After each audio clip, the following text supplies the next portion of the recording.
안녕하세요, 여러분. 오늘은 많은 분들이 고민하시는 기미, 잡티, 검버섯에 대해 이야기해볼게요. 거울 볼 때마다 점점 진해지는 기미, 잡티, 검버섯 보시면서 이제 나이가 드니까 어쩔 수 없지 하고 그냥 포기하고 계신가요? 병원 가면 바로 레이저부터 권하는 경우도 많아서 생활 습관으로 할 수 있는 건 없다고 느끼기 쉬우시죠. 그런데 국내외 연구들을 보면요. 전부 나이 탓만은 아니고 우리가 조절할 수 있는 부분도 분명히 있습니다. 우선 기미, 잡티 뒤에는 항상 멜라닌을 만드는 세포, 멜라노사이트와 산화 스트레스라는 과정이 있어요. 사과를 잘라두면 공기와 만나서 갈색으로 변하잖아요. 피부도 똑같습니다.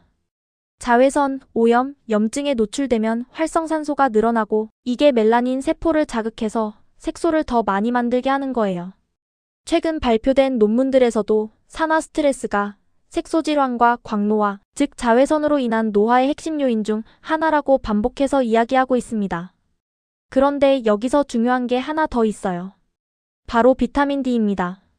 비타민 D 하면 뼈 건강만 떠올리기 쉬운데요. 멜라닌 세포에도 비타민 D 수용체가 있어요. 실험 연구에 따르면 비타민 D가 산화 스트레스로부터 멜라노사이트를 보호하고 세포 손상을 줄이는 방향으로 작용할 수 있다는 결과들이 나와 있습니다. 쉽게 말하면요. 비타민 D가 어느 정도 받쳐주고 있으면 멜라닌 세포가 덜 예민하게 굴고 같은 자극에도 조금은 차분하게 반응할 가능성이 있다는 뜻이에요.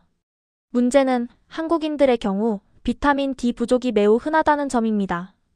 국내 대규모 조사에서 50세 이상 한국인의 약 절반, 남성은 48.1%, 여성은 65.9%가 혈중 비타민 D가 20mg 미만으로 부족 상태에 해당한다는 보고가 있어요. 또 다른 분석에서는 우리나라 전체 연령대 비타민 D 수치가 최근 7년간 계속 낮아지는 추세라고도 하고요. 전 세계적으로도 노인층에서 비타민 D 부족은 매우 흔한 문제로 보고되고 있습니다. 즉 한국의 중장년, 시니어 분들은 산화 스트레스는 늘고 비타민 D는 부족한 이중 압박 속에 피부가 버티고 있는 셈이에요. 그 결과가 바로 예전이랑 생활은 비슷한데 어느 순간부터 잡티가 예측 불가능하게 튀어나오는 느낌일 수 있습니다. 그럼 어디부터 손을 대야 할까요? 먼저 겉에서 도와줄 수 있는 부드러운 방법으로 플레인 요거트 팩을 생각해 볼 수 있어요. 요거트에는 젖산, 락틱 애시드라는 AHA 계열 산이 들어있는데요. 각질층 사이를 살살 풀어주면서 오래된 각질을 부드럽게 정리해주는 역할을 할 수 있습니다.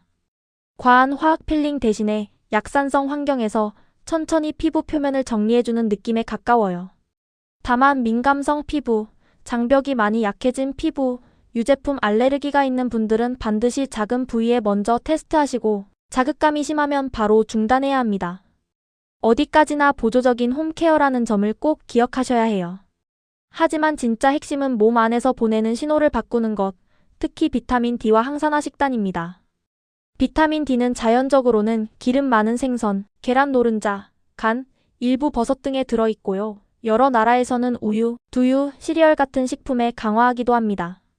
한국 식단으로 옮겨보면요. 고등어, 연어, 꽁치, 정어리 같은 등푸른 생선, 계란 노른자, 표고, 양송이 등 버섯류, 비타민 D 강화 우유나 두유가 중요한 공급원이 될 수 있어요.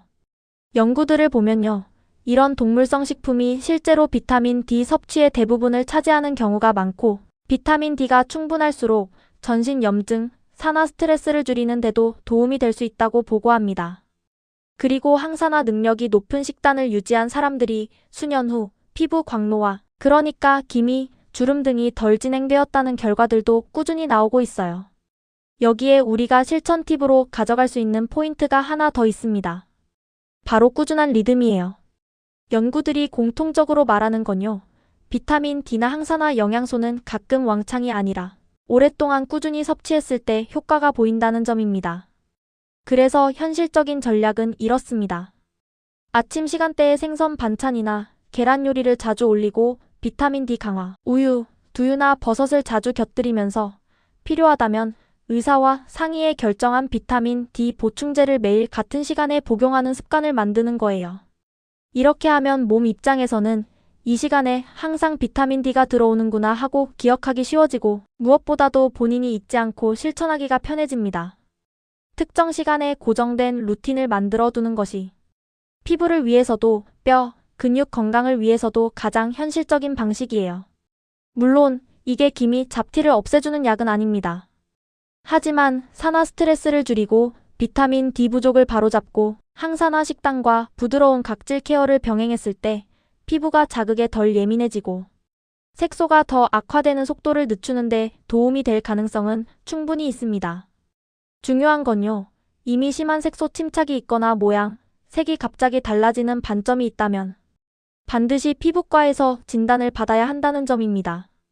그 후에 생활습관, 식단, 비타민 D 루틴을 얹어가는 것이 안전한 순서예요.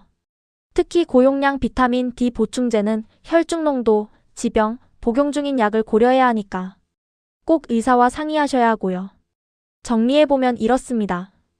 한국인은 전 세계에서 손꼽히게 비타민 D가 부족한 편이고 노화된 피부에서 산화 스트레스와 멜라닌 조절 이상이 겹치면 기미, 잡티가 더 쉽게, 더 오래 남을 수 있어요. 그렇기 때문에 등푸른 생선, 계란, 버섯, 강화 우유 같은 식단에다가 규칙적인 비타민 D 루틴, 그리고 부드러운 요거트 팩 같은 홈케어가 60세 이후 피부를 위해 큰 차이를 만들 수 있습니다. 내 피부는 이미 늦었다가 아니라 아직 조절할 수 있는 신호들이 남아있다는 마음으로 내일 아침 식탁과 작은 습관부터 한번 바꿔보시면 어떨까요? 생각보다 간단한 변화에서 피부가 조금씩 덜 예민해지는 변화를 느끼실 수도 있습니다. 오늘 영상이 도움이 되셨다면 좋아요와 구독 부탁드립니다. 감사합니다.